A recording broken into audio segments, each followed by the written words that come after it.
He was a respected school principal and lived by the rules his entire life. But one day, he abandoned everything and purchased a house on a cliff in Asia. There, among the clouds, he saw something that forever changed his perspective on life. Subscribe and write in the comments which city you are from. Daniel Hayes had spent most of his life surrounded by the sound of achievement. It wasn't a noise anyone else could hear, no clanging bells or shouts of triumph, but rather the low hum of a perfectly managed institution, the subtle rustle of polished shoes across marble floors, the crisp click of a fountain pen signing reports that looked important even when they weren't. As the headmaster of one of Boston's most prestigious private schools, Daniel's days were carved into segments of control: morning briefings, meetings with trustees, lunches with donors, disciplinary reviews, development updates. Everything moved like clockwork. Every face he met reflected respect and restraint, and every evening he returned to his silent townhouse, feeling that he had completed yet another day of importance, and nothing more. The glass walls of his office looked out on the school courtyard, where students hurried between classes in navy blazers, their laughter blending with the rustle of autumn leaves. He knew the curriculum by heart, could recall every parent's name, and even the school's financial projections for the next 5 years were memorized down to the decimal. What he couldn't remember was the last time he had looked at the sky without thinking about the next meeting on his calendar. At 51, Daniel's life had the polish of accomplishment and the texture of emptiness.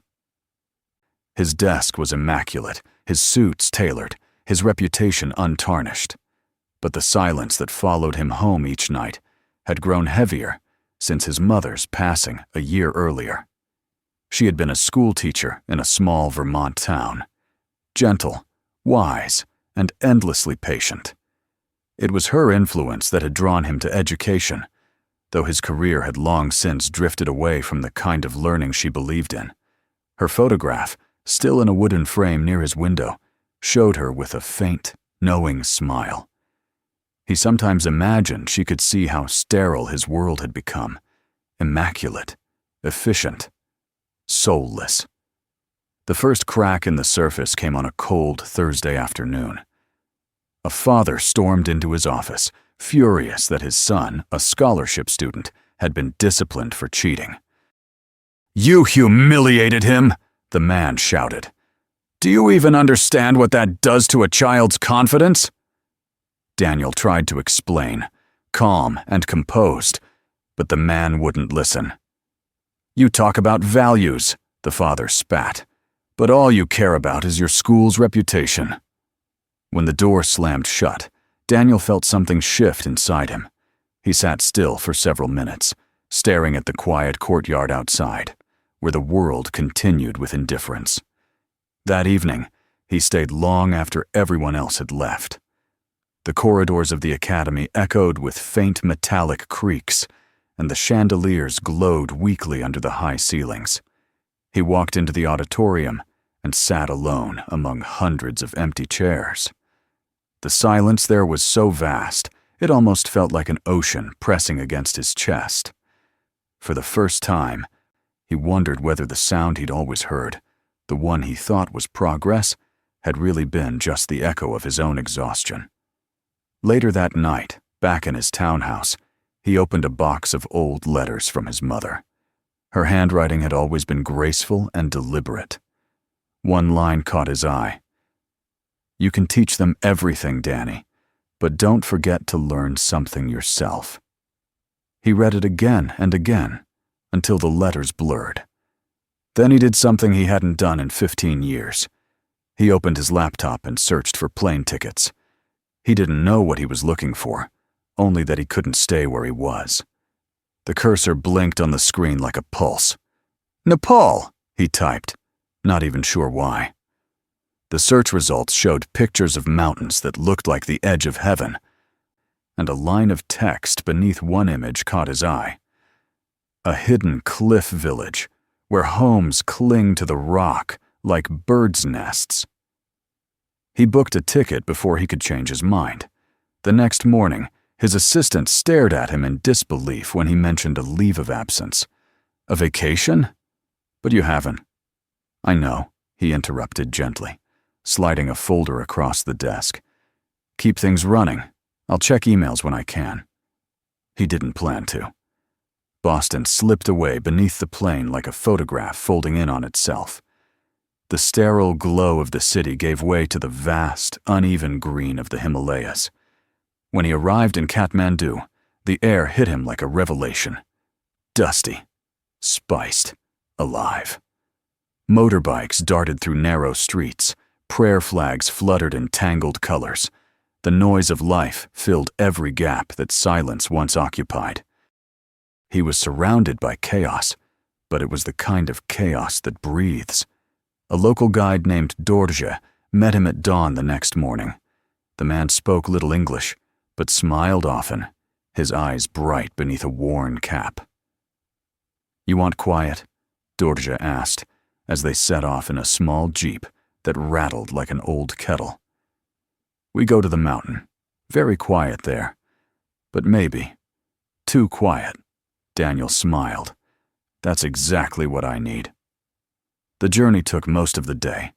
They passed through terraced valleys, where women bent over rice paddies that shimmered under the sun. Children waved from the roadside, and prayer wheels spun lazily at the corners of shrines. Gradually, the road narrowed to a winding dirt path that climbed higher and higher until it seemed to merge with the sky. By late afternoon, the vehicle could go no further. They continued on foot, and then, at a bend in the trail, Daniel saw it, the cliff village. The sight took his breath away. Wooden houses, hundreds of them, clung to the sheer rock face as though gravity had forgotten its purpose. Narrow walkways of stone and timber connected them like veins. Smoke rose in thin spirals from chimneys that looked impossibly balanced. Below, a green valley unfurled in silence, and above, clouds brushed against the highest rooftops. Dorje pointed toward a small plateau halfway up the cliff. "Old house there, empty now. You stay if you want. Very strong wood, built by monks." They climbed in silence. The air grew thinner, cooler. Every step echoed against the stone. When they reached the platform, Daniel turned to look down. The view made his knees tremble, not from fear, but from awe. He could see miles of wilderness and sky, layers of mist rolling between ridges like an ocean of air. The house itself was simple. Wooden walls weathered gray by wind, a roof of slate, a single veranda overlooking the void. Inside, the room smelled of pine and dust. There was a small hearth, a wooden bench, and a table scarred by time. Daniel ran his fingers along the grooves in the wood. It was imperfect, but alive. For reasons he couldn't explain, he felt something click into place inside him. This, he thought, is where I'm supposed to be, if only for a while. That night, he sat outside under a sky so crowded with stars, it looked like the universe had spilled open. He could hear the faint ringing of goat bells from a neighboring terrace, the murmur of wind through wooden beams, the deep breathing of the mountains themselves. For the first time in years, there were no emails, no schedules, no voices demanding decisions. Only the vast stillness and his own quiet heartbeat. He opened his old planner out of habit, the one filled with color-coded meetings and deadlines. Then, slowly, he tore out a page, the one marked with tomorrow's appointments, and let it flutter into the dark. The wind carried it over the edge, spinning it into the abyss until it disappeared. He leaned back against the railing, eyes half closed, feeling the cold wood beneath his palms. Somewhere far below, a river whispered unseen through the valley. Daniel Hayes, the man who had lived by order, finally surrendered to disorder. And in that surrender, something within him began to breathe again. He didn't yet know it, but the life he'd spent building in glass and marble had just cracked open, making space for something older, truer, and infinitely quieter. The noise that had haunted him for years was gone. In its place, for the first time, came the sound of nothing. And it was beautiful. He closed his eyes, the wind pressing gently against his face, and thought of his mother's voice. "Don't forget to learn something yourself." He whispered into the night. "I'm learning, Mom. Finally, I'm learning." The stars above flickered like watchful eyes, and the old house creaked as though answering back. In that fragile, trembling quiet, Daniel Hayes found the beginning of everything he didn't know he'd lost. When morning came, Daniel woke to a silence that seemed to stretch beyond the edges of the world. It was not the silence of absence, but of presence, of air, stone, light, and time moving at their own unhurried rhythm. The mist was rising slowly from the valley, pouring upward, until it brushed the edge of his veranda like a living tide. For a long while he simply sat there, his hands wrapped around a tin cup of tea, left by a villager the evening before. Every breath tasted of wood smoke and pine resin. He could hear, faintly, the distant tinkling of goat bells and the rhythmic creak of ropes in the wind. Somewhere down below, a child was laughing. It was a sound so small and free that it startled him. He had forgotten laughter could exist without irony. Days passed in a rhythm that felt like exhaling. He swept the dust from the wooden floor, patched a hole in the roof with the help of a local carpenter, and learned how to start a fire with damp wood. The tasks were humble, but they filled the space where his thoughts used to race. In Boston, even his breathing had been managed, scheduled between phone calls and meetings. Here, his heart seemed to find a slower, older pulse. Each dawn he watched the fog dissolve over the cliffs, revealing terraces of green far below, women in bright scarves bent over their crops, and children chasing a stray chicken down a narrow bridge of stone. In the afternoons, he wandered along the suspended pathways between houses, careful to keep his balance. The villagers greeted him with gentle curiosity, calling him the teacher from the sky. They invited him to drink butter tea, and he learned to smile without words. Though his Nepali was limited to a few polite phrases, kindness required no translation. He discovered that silence could be a language when shared. One morning, as he stood near a ledge repairing a loose plank, he noticed a woman on the next platform over. She was surrounded by workers carrying wood and ropes, her dark hair tied back with a strip of red cloth. She gave instructions in a calm, confident voice, moving from one scaffold to another, like someone who belonged entirely to the air. When she turned and saw him watching, she raised a hand in greeting. He hesitated a moment, then waved back. The movement of her hand, simple, deliberate, sent a strange ripple through him, as if something long dormant had stirred. Later that day, he met her by accident. A group of laborers had dropped a bundle of beams near the footpath, and as he tried to help move them, one slipped from his grasp and landed squarely on his boot. He cursed softly under his breath, only to hear a low laugh beside him. "You're definitely not from here," she said in English that carried a gentle lilt. Her name was Lila Bhattarai, an architect overseeing the restoration of the old cliff dwellings. She had studied in Paris and returned home after the earthquake 5 years earlier. "The houses you see," she said, gesturing toward the cliff face, "they've stood for centuries. My job is to help them stand a little longer." He followed her gaze toward the uneven line of wooden balconies clinging to the rock. "They look fragile," he said. "They are," she replied. "But strength isn't only about what resists the wind. Sometimes it's what bends with it." They parted with a smile, but that sentence stayed with him all day. That evening, as the sun set behind the peaks and painted the valley in bronze, he wrote the words in his notebook: "What bends with the wind?" In the days that followed, he saw her often. She seemed to appear wherever work was happening, checking measurements, sketching on scraps of paper, laughing with the children who gathered to watch the builders. She carried herself with an ease that drew people in. The workers listened when she spoke.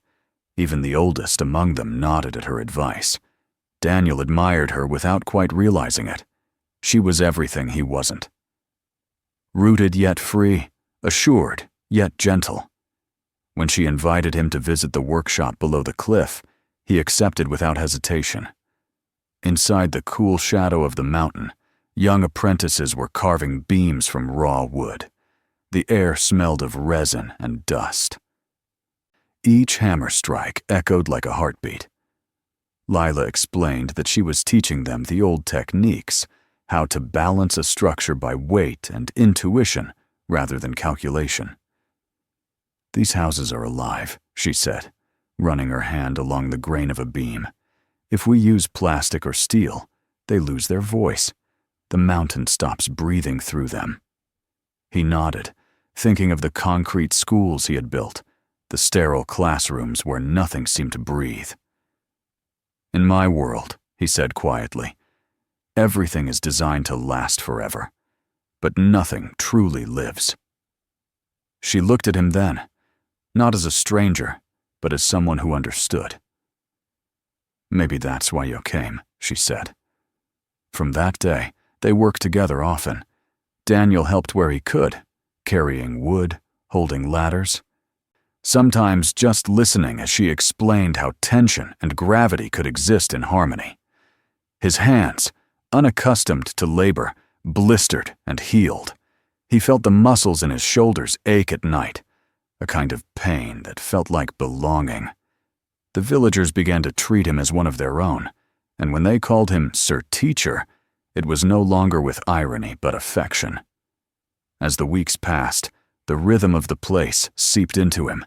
Each morning began with the first gold light over the peaks. Each evening ended with the sound of wind rattling through chimes made of bone and wood. He no longer checked the time. He forgot the language of deadlines. His sleep grew deep and dreamless. One evening, Lila brought him a bowl of lentil soup and sat beside him on the veranda. The valley below was awash with moonlight. "When I lived in Europe," she said, "I thought success meant leaving all this behind. Then the earthquake came, and I realized the ground was never meant to stay still." Her voice softened. "I wanted to rebuild something that mattered." He told her about his school, the donors, the parents, the endless meetings that made learning feel like business. "I thought I was helping children find their future," he said. "But maybe I was just teaching them to run faster inside a wheel." She smiled sadly. "Maybe the wheel isn't the problem. Maybe it's forgetting to step off once in a while." The rain came that night without warning. Thunder rolled through the valley, and the sky cracked open. The storm raged for hours, tearing at the scaffolds and shaking the wooden walkways. Daniel rushed outside to help the workers secure the ropes. The planks shuddered beneath his feet, and for a terrifying moment, he thought the entire platform would collapse. Then Lila was there, shouting instructions, her face lit by flashes of lightning. Together, they pulled tarps over the tools, moved children to shelter, and tied down what they could. The wind roared like an animal, but when it finally subsided, the village still clung to the cliff, battered but standing. They sat by the fire afterward, soaked and shivering, too tired to speak. The rain had left streaks of mud on her face, and her hands were trembling. "The mountains take what isn't built with faith," she murmured. "And I spent my whole life building from fear," he answered, before he could stop himself. The fire crackled between them. Their eyes met briefly, not with romance, but with a recognition too deep for words. When the sun rose, the damage was clear, but repairable. The villagers were already at work. Yet something else had shifted the air between them, charged with an unspoken awareness that their lives were drifting toward an inevitable crossroads. Later that day, she received a letter carried by a messenger from the city. Daniel saw her expression change as she read it. "It's a contract," she said softly. "A museum in Singapore wants me to lead a restoration project. It's everything I worked for." He congratulated her, though his voice came out thin. "You should take it," he said. "And you?" she asked. He didn't answer right away. His phone had started working again after the storm, and there were messages waiting.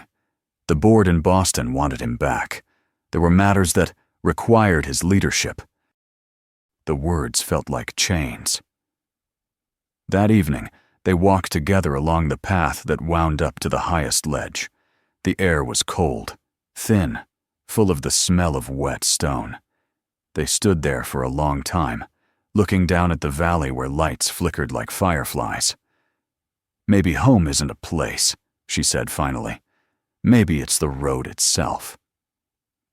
He wanted to tell her to stay, to build something together here, but the words wouldn't come. She smiled faintly, touched his arm, and turned back toward her house. Daniel remained alone on the ridge until the last light faded from the sky. Below him, the roofs glimmered, suspended between heaven and earth, fragile yet alive. The wind brushed his face with a chill that felt almost like understanding. He didn't know what tomorrow would bring, whether she would leave, or whether he would go back to the city that had forgotten how to breathe, but he knew that something within him had already begun to change shape. The mountain had entered him, and he could feel it breathing through his chest. When he finally returned to his own house, he opened the window to the cold night air and whispered into the darkness, "What bends with the wind endures." And somewhere in the distance, carried by that same wind, a faint echo answered back, as if the mountain itself had heard him and agreed. When Daniel stepped off the plane in Boston, the air felt heavier, as if he were inhaling a denser kind of silence. The city's order struck him immediately, the symmetrical lines of streets, the low growl of distant traffic, the immaculate windows of his townhouse, waiting in the same stillness he had left behind. The rhythm of it all was familiar, but the man who returned was not. Even the steady hum of the city seemed different now, thinner, less alive than the wind that had once howled through the Himalayan cliffs. As the taxi drove him past the ivy-covered walls of the school, he felt like a ghost revisiting a monument to a life already gone. His return was greeted with polite relief. The board members shook his hand, spoke in phrases filled with practiced warmth, and expressed how much his presence had been missed. The meetings resumed within days, as if his absence had been no more than a brief pause in a well-rehearsed symphony. Charts, budgets, performance graphs, all were as precise and suffocating as before. The conference room was bright, the floor gleamed, and yet he could not stop hearing the quiet of the mountains between their sentences. Every smile looked rehearsed, every word measured. That night he stayed late at the office, long after everyone had gone. The fluorescent lights cast a sterile glow over the polished floor. He opened the window to let in air, but the breeze that entered was faint, almost artificial. On his desk sat a stack of letters, reports awaiting signatures. He read none of them. Instead, he closed his eyes and saw Lila standing on the mountain ridge, the wind catching her scarf as she looked out over the valley. The image felt more real than anything around him. Days turned to weeks, and still he found himself unable to adjust. The city felt noisier now, not with sound, but with absence. He tried walking along the river in the mornings, hoping the rhythm of footsteps might soothe him, but every reflection in the water reminded him of the clouds drifting beneath his veranda in Nepal. In staff meetings, he spoke the same words as before, but they came from somewhere hollow. The teachers looked at him with mild concern, Even the students seemed to sense that the once infallible headmaster was somewhere far away. It was during one particularly long board session that something inside him broke free. The trustees were discussing educational optimization, their voices layering like static. A phrase caught his attention: measurable human outcomes. He looked around the table and realized he no longer understood the language they were speaking. It wasn't English. It was something colder, thinner, drained of meaning. When they asked for his input, he hesitated. Then, in a voice calm but final, he said, "I think we've forgotten that education isn't about outcomes. It's about awakening." A silence followed. Some shifted uncomfortably. One coughed into his hand. Daniel felt their confusion like a physical wall pressing back at him. In that moment, he knew it was over. He stood, thanked them for their time, and walked out. No one followed him. The resignation letter he wrote later that evening was short 2 paragraphs and a single closing line. "I hope this institution someday remembers what it was meant to be." When he left the envelope on his desk, he did not look back. For the first time in decades, there was no next step to plan, no appointment waiting. The emptiness that might have once terrified him now felt like freedom. A week later, he was on a plane again, the ticket booked without hesitation. The moment he stepped out into the thin mountain air, his lungs filled as though they had been starved. The village awaited him with the same quiet patience as before. The same mist crawled across the cliffs, the same bells chimed in the distance. Yet one thing was different. Lila's house was empty. The doors were closed, the tools neatly arranged, the veranda swept clean. Inside, dust motes floated in the dim light. On the table lay a folded note weighted down by a smooth river stone. He unfolded it with trembling fingers. The handwriting was elegant, deliberate. "If a house has no roots, let it become the wind. The wind never leaves. It only returns changed." He sat there for a long time, reading the words again and again, until they blurred into the grain of the paper. The ache he felt was not despair, but a kind of recognition. He knew she was not gone. She had merely followed her path, just as he had to follow his. That night he stayed in her house, listening to the old beams creak in the wind, the sound like slow breathing. In the days that followed, Daniel began to work with the villagers again. They remembered him, welcomed him without questions. He helped rebuild the damaged walkways, taught the children to write their names on scrap paper, showed them how to shape letters with patience. The lessons were simple, improvised, but full of laughter. Soon others joined, and a small open-air classroom took form beneath a canopy of woven branches. There were no walls, no bells, no clocks, only the sound of wind and the rhythm of hammers echoing from nearby houses. He called it, half-jokingly, the School of Clouds. It wasn't an institution, just a place where people gathered to learn from one another. Some days, he taught English. Other days, he sat quietly and watched as an old craftsman explained the art of carving to a group of children. He began to write again, not reports or policies, but reflections. In one entry he wrote, "I used to think structure was strength, but these people build with faith, not fear. Their walls breathe. Their homes are alive." Word of his little school spread across the valley. Parents from neighboring villages brought their children. Even elders came, curious to watch. Slowly, the abandoned terraces filled with voices again. Soft, determined, alive. Daniel felt a deep peace settle inside him, the kind that doesn't demand celebration. Sometimes, he caught himself glancing toward the path where Lila used to walk, imagining her voice among the others. He wondered if she had found her place, wherever she was. Months passed. The monsoon came and went, leaving the mountains washed clean and gleaming.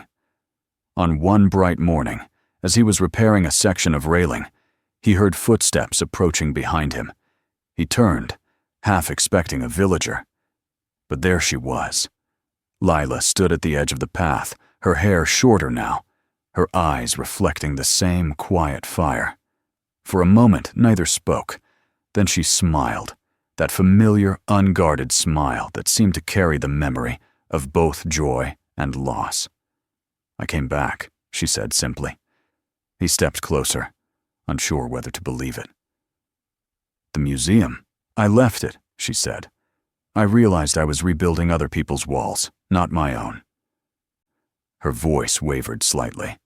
"I want to build something that breathes again." They stood there in silence as the wind passed between them. Then he reached out and took her hand, not as a question, but as an answer. In the weeks that followed, they worked side by side. Together, they expanded the little school, adding new walkways and classrooms of wood and clay. The children helped paint symbols on the beams, spirals, birds, suns. They named it Cloud Steps Academy.